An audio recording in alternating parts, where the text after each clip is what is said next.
할렐루야. 잘 오셨습니다. 오늘 로마서 8장 네 번째 시간입니다. 파스칼은 인간을 생각하는 갈대다, 이제 이렇게 얘기를 했죠. 참 이거 위대한 성경을 묵상해서 나온 참 위대한 그러한 그 발견과 고백입니다. 이사야 42장의 3절에 하나님 상한 갈대도 꺾지 않으신다 그러시잖아요. 꺼져가는 등불도 끄지 않으신다, 이제 그렇게 하셨는데, 그 상한 갈대가 뭐냐, 꺼져가는 등불이 뭐냐, 바로 우리입니다. 연약한 우리, 바로 우리가 바로 이 갈대와 같은 존재인데, 그래서 로마서 7장 24절에 오라, 우리는 공고한 사람이다, 나는 공고한 사람이다, 이 사망의 몸에서 누가 나를 건져낼 수 있으랴. 이제 다윗이 탄식하며 이제 고백하는 것은 바로 우리가 그렇게 연약한 존재, 죄로 인해서 넘어질 수밖에 없는, 그래서 바울은 우리를 가리켜 죄 아래 팔렸다, 이렇게 이제 고백하고 이제 있는 것이거든요.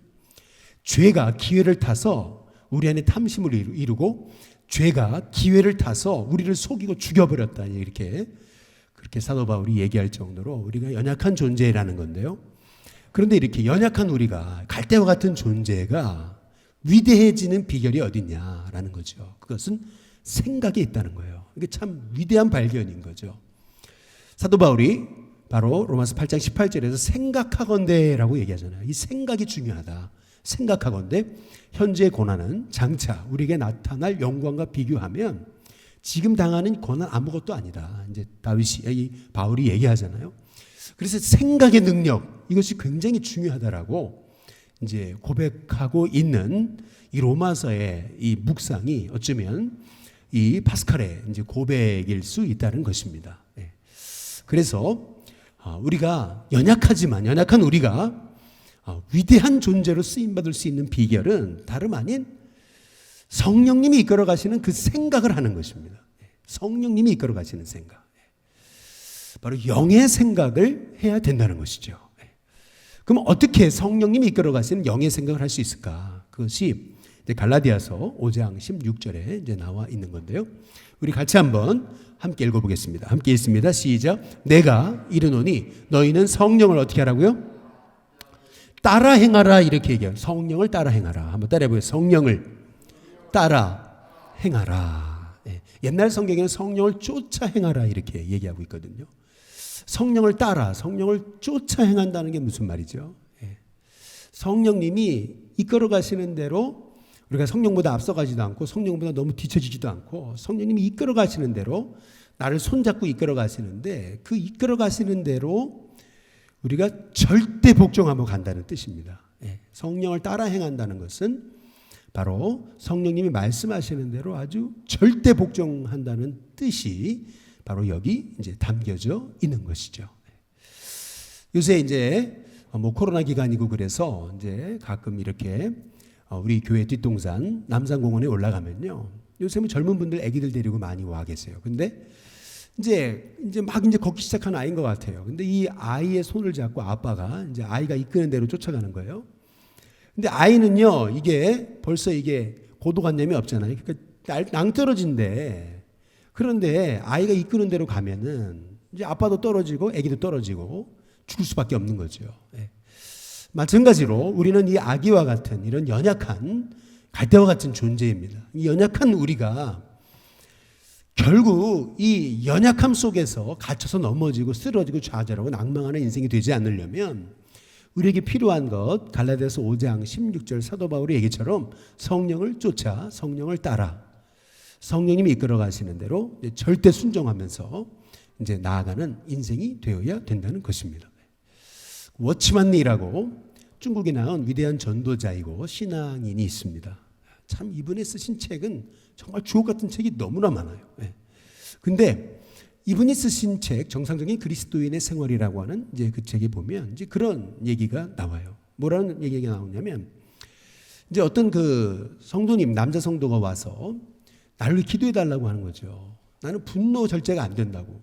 그러면서 오늘도 벌써 우리 아이들한테 7, 8번을 벌써 소리를 지르고 내가 이렇게 나왔다고.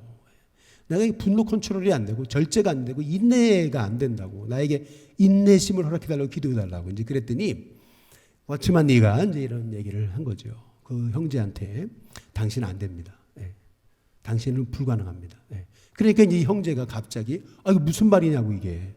아니 그러면 나는 하나님 버리셨냐고 이제 이렇게 눈이 동그래져 가지고 이제 쳐다보니까 왔지만 네가 하는 얘기는 그거예요. 예.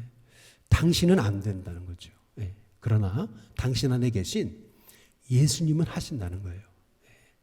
우리는 예수님을 믿을 때 옛사람은 십자가에 죽었습니다. 예. 그래서 로마서 6장에서 말하듯이 우리는 죄에 대해서는 죽은 자예요. 예. 그러나 하나님께 대해서는 산 자로 여기어라고 하는 거죠. 예. 예수님을 믿을 때 이미 우리의 옛사람은 십자가에 죽었어요. 예. 십자가에 못 박혔습니다. 예. 그리고 이제는 예수님의 생명이 내 안에 오셔서 예수님의 생명이 나를 대신해서 살아가시는 거죠. 예.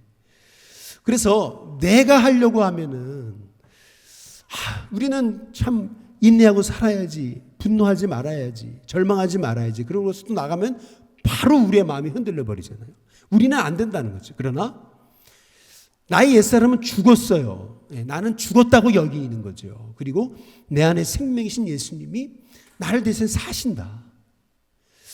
다시 말해 성령님이 바로 나를 지금 이끌어 가신다. 절대 우리가 성령님이 이끌어 가시는 대로 우리가 나아가지 않으면은 우리가 이러한 그 인내심, 내가 하는 것이 아니라는 거죠. 예수 그리스도가 바로 모든 지혜와 지식이 보호하세요. 그래서 예수님이 인내 자체이시고 예수님이 온유 자체이신 거죠. 그래서 나는 죽고 나는 죽었다. 내 안에 예수님이 사신다. 성령님이 나 대신 사신다.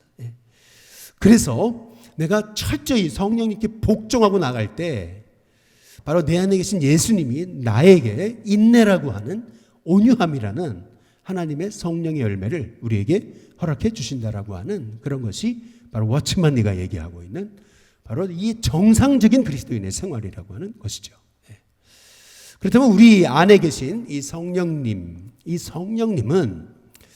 성령님이 하시는 일이 뭐냐? 세 가지 바로 오늘 우리에게 주시는 말씀인 겁니다. 첫 번째, 우리 연약함을 도우신다는 겁니다. 한번 따라해 보겠습니다. 도우신다. 첫 번째, 우리 연약함을 이제 도우신다. 로마서 8장 26절에서 다 함께 같이 읽어볼까요? 같이 읽습니다. 시작. 이와 같이 성령도 우리 연약함을 어떻게 한다고요? 도우시나니. 성령도 우리의 연약함을 도우신다. 이 도우신다는 말씀의 의미, 성령님이라는 이름의 뜻은 파라클레토스입니다. 파라, 곁에라는 뜻이고 바로 클레토스, 바로 부르시는 분이 우리 옆에서 계속 우리를 부르시면서 끊임없이 우리를 격려하시면서 어린 아기가 이제 걸음마를 시작한 아이가 넘어져도 일어날 수 있다고 할 수 있다고 다시 시작하면 된다고 끊임없이 우리를 격려하시고 우리에게 힘을 주시고 우리를 위로하시고 우리를 인도하시는 분이 바로 우리 안에 계신 이제 성령님이시라는 겁니다. 그래서 우리의 연약함을 너무나 잘 아시고 성령님은 우리의 연약함을 도우시는데 여기 보니까 우리는 마땅히 뭐 할 바를 몰라요? 기도할 바를 잘 몰라요. 자꾸 우리 뜻대로 나가려는 거죠. 그때마다 성령이 말할 수 없는 뭘로요? 탄식으로 우리를 위해서 간구하신다 말씀하시거든요. 우리가 지난 시간에 로마서 우리 세 번째 8장의 세 번째 우리 말씀을 통해서 바로 세 존재가 탄식한다고 이 바울의 위대한 발견에 대해서 말씀드렸습니다. 첫 번째는 바로 피조물이 함께 탄식한다라고 이제 함께 나누었거든요. 내가 죄를 범하는 순간 바로 이 피조물도 함께 병들었다라는 거죠. 가끔 우리 교회 뒷동산에 이제 노숙자가 와서 자요. 그러면요, 이 노숙자가요 그냥 자고 깨끗하게 청소하고 가는 게 아니에요. 뭐 아주 쓰레기고 뭐 술병이고 다 놔두고 가거든요. 완전히 그 주변이 초토화가 되죠. 근데 사실은 이게 우리입니다. 우리 죄로 인해 병든 우리는요, 바로 이 주변에 이 자연들, 이 우주 만물을 탄식하게 만드는 거예요. 그런데 우리 안에 구원의 역사가 일어나면은요, 그래서 구원은 전인적인 것입니다. 우리 안에 진짜 구원의 역사가 일어나면요, 여러분 주변이 바뀌는 역사가 일어나게 됨을 믿으시기를 주님의 이름으로 축복합니다. 제가 홍천에서 알코올 중독 걸린 청년을 전도했을 때, 그리고 성경을 가르치는데 이 청년이 했던 말 지금도 잊지 못하는 게 있어요. 그게 뭐냐면, 야, 하나님 나를 보시기에 좋았다. 이게 너무 정말 이게 깨달아지고 알아진다는 거죠. 그 양원교회에서 중고등부 학생을 전도해서 그리고 성경을 가르치는데 이 아이가 했던 말, 이게 잊지를 못해요. 고등학생인 아이인데 그런데 이 아이에서 입에서 튀어나온 말이 뭐라면은 전도사님, 산천이 춤을 춘다는 이 찬송가가 무슨 말인지 알겠다는 거예요. 야, 산천도 춤을 춘다는 말이, 구원받고 나서 이 꽃 하나를 봐도 이 꽃이 그냥 예사롭게 보이지 않는, 이게 풀 한 포기도 그냥 보이지 않는다는 거. 이게, 야, 이 산천이 춤을 춘다는, 야, 이 고등학생 아이가 이제 이런 얘기를 하는 걸 들으면서, 여러분이 우리가 정말 구원받게 되면은요, 우리 주변에 있는 자연, 우리 주변에 있는 이 모든 것들을 우리가 함부로 할 수 없는 겁니다. 그래서 어찌 본다면은 여러분, 그 환경운동은 구원받은 사람들이 해야 되는 거예요. 어찌 본다면은요. 자연운동은 구원받은 우리가 이제 해야 된다라고 하는 것이죠. 정말 우리가 구원을 알면, 구원이 뭔지 알면은요, 여러분이 구원받으면은, 또 우리 일신교회가 진짜 구원의 역사가 나타나면은, 여러분 여기 일신교회 주변이 바뀌는 역사가 일어나게 될 줄로 믿습니다. 교회가 구원의 역사가 나타나는데 주변은 다 죽어가요. 여러분 이건 구원이 아닙니다. 아니 우리 일신교회 막 부흥하는데 주변 사람들은 막 다 죽어가요. 막 그냥 범죄가 일어나고 주변이 막, 여러분 이렇다면 이거는 우리 일신교회의 구원이 잘못된 겁니다. 구원은 뭐냐? 나로부터 시작해서 이것이 주변에게 다 전염되는 거예요. 일어나 빛을 발하잖아요. 우리가 빛을 발하는데 어떻게 이 주변에 계속 어둠이 남아있을 수 있겠느냐는 거죠. 내 안에 빛이 있는데, 그렇죠? 그렇기 때문에 구원은 전인적인 것입니다. 여러분이 예수님의 이름으로 구원받음을 통해 여러분의 가정이 달라지시길 주님의 이름으로 축복합니다. 여러분의 구원을 통해서 여러분의 그 학교가, 여러분의 직장이, 일터가, 만남이 달라지시기를 주님의 이름으로 축복합니다. 이것이 진짜 구원이라는 거죠. 그리고 두 번째, 뭐가 탄식한다 그랬습니까? 성령의 처음 익은 열매를 받은 우리도 탄식한다고 이제 말하고 있거든요. 피조물이 탄식하고 우리도 탄식한다 이제 얘기하거든요. 우리 안에 성령님이 계셔서 나 대신 살아가시지만은, 그러나 우리 안에 있는 자꾸 육의 생각으로 자꾸 우리가 연약해 넘어지거든요. 그래서 우리가 몸의 속량을 바라면서 우리가 탄식할 수밖에 없는 거예요. 그래서 사도 바울이 이 로마서 7장에서 정말 오라 나는 곤고한 사람이다, 이제 이렇게 고백할 수밖에 없는 이 탄식 말이죠. 근데 여러분 그거 아십니까? 로마서 7장과 로마서 8장의 차이점을 아세요? 로마서 7장과 로마서 8장. 로마서 7장에는요, 사도 바울이 끊임없이 내가 선한 것을 하고 싶지만 내 안에서 또 다른 것이 있어서 정말 나도 내가 뭘 원하는지 알지 못하고 막 이렇게 고백하잖아요. 나는 죄 아래 팔렸고 막 이렇게 이제 고백하는 거예요. 그런데 로마서 7장 이런 분위기였다가 8장이 갑자기 바뀌죠. 그리스도 예수 안에는 절대 정죄함이 없다. 누가 나를 정죄하겠나. 갑자기 7장에서 8장은요 완전히 다른 분위기입니다. 그러면 7장과 8장의 차이점을 아세요? 아주 극명한 차이가 있습니다. 그게 뭐냐면 7장은요 나라고 하는 단어, 내가라고 하는 단어가 38번 나옵니다. 한번 세보세요. 38번 나옵니다. 38번이나. 그런데 로마서 8장으로 넘어가면은요 나라는 단어는 사라지고요 성령, 영이라는 단어가 20번이나 나옵니다. 무슨 말이죠? 여러분 나를 의지하면 아주 백전백패인 거예요. 연약해서 넘어질 수밖에 없습니다. 그러나 우리가 성령님을 의지하기 시작할 때, 내 안에 계신 성령님의 음성을 쫓아서 나아가게 될 때, 결국 우리는 그 성령의 인도에 따라서 연약하지만 내 안에서 나를 도우시는 성령의 역사가 있기 때문에 그리고 하나님 기뻐하시는 하나님의 종이 되게 된다라고 하는 말씀이거든요.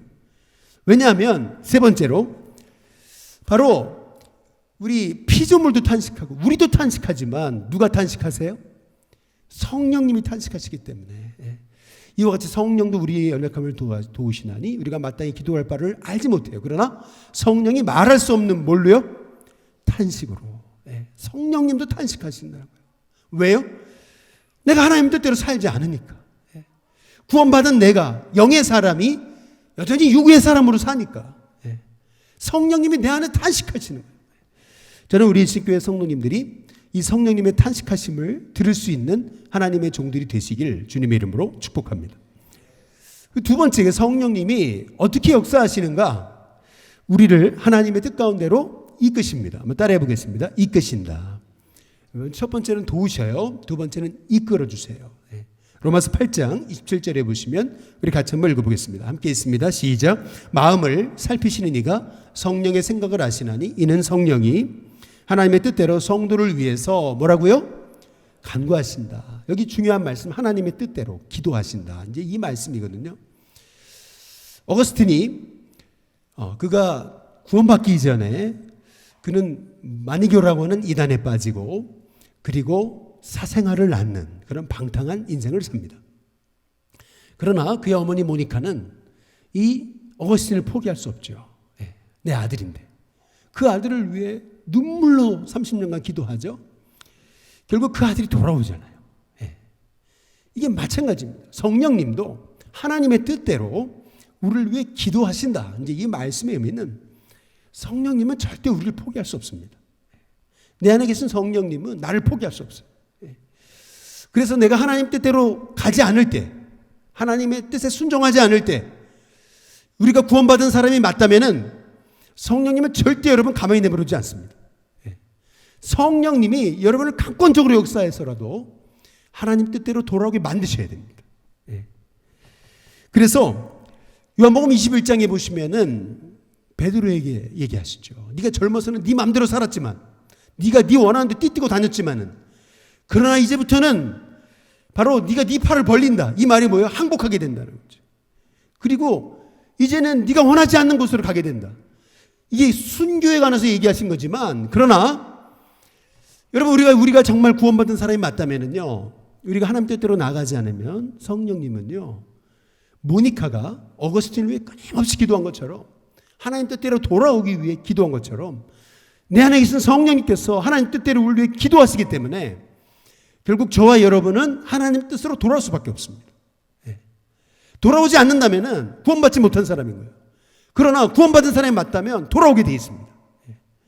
그래서 갈라디아서 5장 17절에 보시면은 같이 한번 읽어보시죠. 갈라디아서 5장 17절 말씀 같이 한번 읽어보겠습니다. 함께 있습니다. 시작. 육체의 소욕은 성령을 뭐죠? 거스르고 성령은 그 다음 뭐죠? 육체를 거스르나니. 이 둘이 서로 어떻게 한다고요? 대적함으로 너희가 원하는 것을 하지 그 다음 뭐예요? 못하게 하려 함이라. 이렇게 말씀하시거든요. 여러분 보세요. 우리 육안에도 우리의 소욕이 있습니다. 육의 소욕. 소욕이라는 말, 소유하고자 하는 욕망입니다. 영어로 desire라고 그랬습니다. 우리를 소유하고자 하는 그 욕망이 있어요. 내 안에. 우리 안에 불순종의 욕망이 얼마나 대단한지 모릅니다. 이 우리를 소유하고자 하는 육의 욕망이 있어요. 그러나 내 안에 성령님이 계십니다. 그래서 성령님도 마찬가지로 우리를 소유하려고 하세요. 이 둘이 서로 대적한다 그랬습니다. 대적이라는 단어는 마귀를 대적하는 뜻입니다. 다시 말하면 성령님이 우리 육을 대적하십니다. 그래서 우리가 불순종할 때 성령님이 우리 뜻대로 내버려 두지 않습니다. 너희의 원하는 것을 하지 못하게 하신다고 말씀하고 계십니다. 정말 우리가 구원받은 사람이 맞다면 여러분이 누굴 용서하지 못하면은 성령님은 결국에는 용서하게 만드십니다. 여러분이 정말 하나님 뜻대로 살지 않으면은 하나님은 성령님은 결국 하나님 뜻대로 살게 만드세요. 워츠만 리 선생의 그 일화 중에 이분이 이제 조금 몸이 안 좋아서 중국의 한 그 오지에 가가지고 요양을 하는데, 오지다 보니까 숙소하고 화장실하고 숙소하고 세면하는 이 세수하는데 이런 데들이 다 떨어져 있어요. 그런데 이게 워낙 오지다 보니까 음식 같은 것도 이제 적응을 해야 되고 그래가지고 한 주 동안은 그냥 침묵하고 계속 그 적응을 했다는 거죠. 그리고 이제 둘째 주 되는 쯤 이분이 그래도 복음을 들고 전도하는 분인데, 근데 이 자기를 이제 이렇게 호스트해 주시는 이 남편과 아내를 보면 전도하기 시작하는 거죠. 근데 가만히 보니까 이들 이 식탁 위에 늘 올라오는 거, 그게 뭐냐면 이 반주, 술을 있죠. 아침마다 술이 올라오고, 점심마다 술이 올라오고, 저녁마다 술이 올라오는 거예요. 모든 음식에서.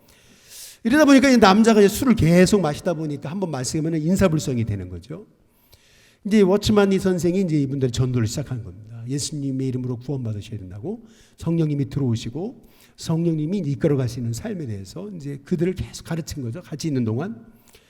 이제 그리고 나서 성경을 주고 떠났는데 이제 이분들이 이제 워치만이 선생이 없는 중에 이제 아침 상을 차렸는데 여전히 습관대로 이제 아내가 술을 또 옆에 딱 올려놓은 거죠. 근데 아침 식사 이제 기도를 시작하고 딱 밥을 먹으려고 그러는데 기도가 안 되는 거예요.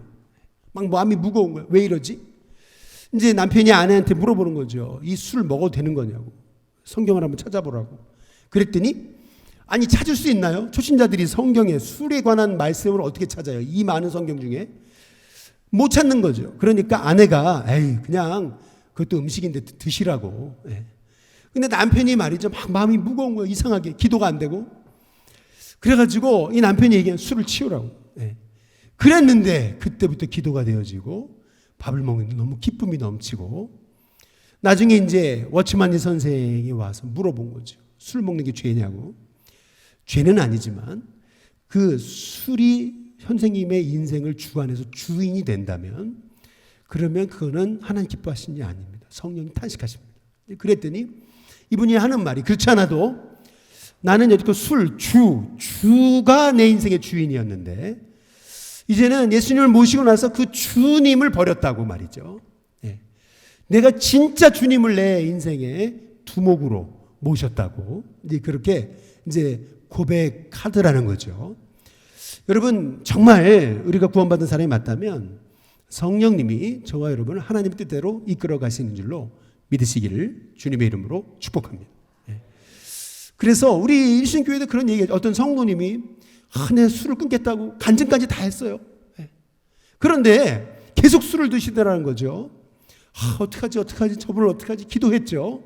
그런데 갑자기 하나님께서 위경련이 일어나시는데 병원에 가가지고 보니까 이게 말이죠. 이게 더 이상 술 먹으면 안 되는 상황이에요. 이제 죽음의 위기까지 이제 하나님께서 봉착하게 하신 거죠. 그리고 나서 술을 딱 끊었잖아요. 제가 찾아가 신방하니까 하나님께서 이 광야라고 하는 고난을 통해서 하나님이 나를 낮추셔가지고 그래서 정말 마침내 복을 주시려고 하나님께서 나에게 이 어려움을 허락하신 것 같아요. 여러분 맞습니다. 여러분 저와 여러분이 구원받은 게 맞다면 성령님이 여러분이 하나님 뜻대로 안 가는데 하나님 뜻대로 안 사는데 그래 그렇게 살아라 그러지 않습니다. 하나님의 최고의 심판은 뭐냐면 로마서 1장의 말씀처럼 내버려 두는 겁니다.